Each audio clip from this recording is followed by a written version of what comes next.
Okay, so we're trying out a different epoxy on this job, and I've actually successfully used it on one set of doors and about to start on the next.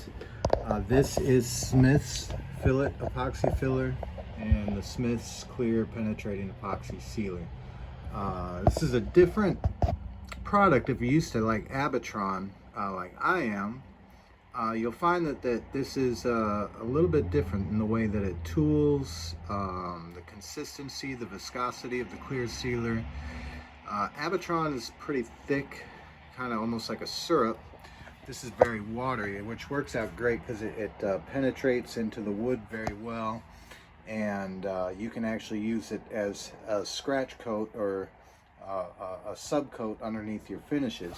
It bonds very well to your finish. So knowing that, you know, it can help you decide whether or not you want to go ahead and try it out on one of your projects. This is a very top-notch epoxy product here.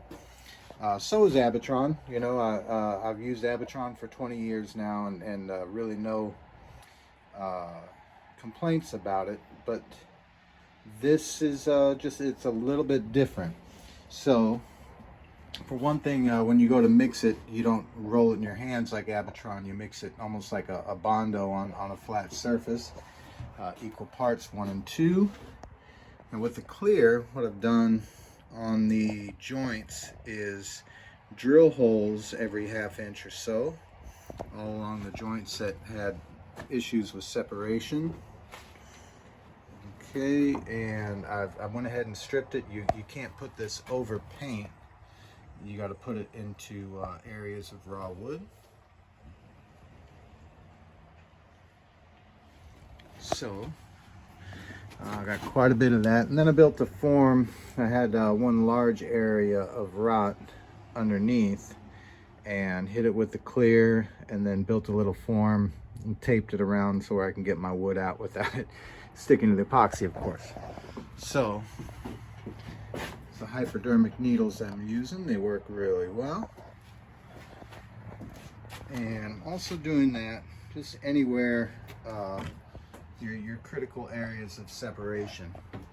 So the dry time is a little bit longer than the Abitron. The price is probably a little bit higher than the Abitron, but having a different characteristics and knowing your products is really important. I would definitely recommend this to anybody in this business for at least that opportunity of knowing that there's a product out there that might better suit your need.